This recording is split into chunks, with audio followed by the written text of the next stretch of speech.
بەشداری سیاسی لە کوردستانە دیارە فۆرم و شکڵی جیاوازی وەرگرتووە بەتەنها هەڵبژاردن نییە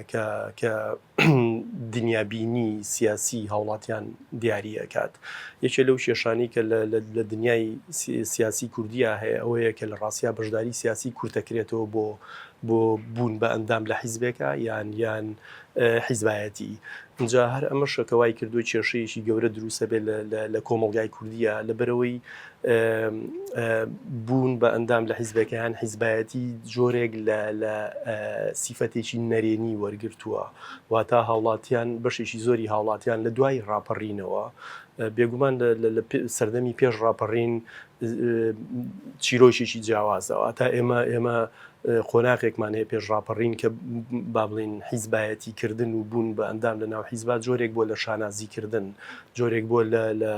دروستکردنی ئیرادەیەکی سیاسی بۆ بەرگریکردن دژ بە ڕژێمی باس و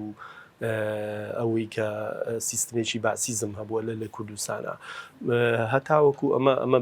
بەردەوامی هەیە هەتاوەکو دوای ڕاپەڕینیش تا چەند ساڵێک دوای ڕاپەڕینیش بە هەمان شێوە ئەو بەردەوامی و وزە و کەف و کوڵە سیاسیە لە ڕاستیە ئامادەییکی گەورەی هەیە بەڵام پاژەوەی کە شەڕی ناوخۆ دروستە بێ لە کوردستانە بە تایبەتی لە 94ەوە هەندێک لەم ئاراستە و بیرکردنەوەانە ئەگۆڕێ واتە حیزبی سیاسی لە کوردستانە بە جۆرێک لە جۆرەکان شکڵێکی نەرێنی و خراپ وەرەگرێت لە زیهن و لە بیرکردنەوەی خەڵکیە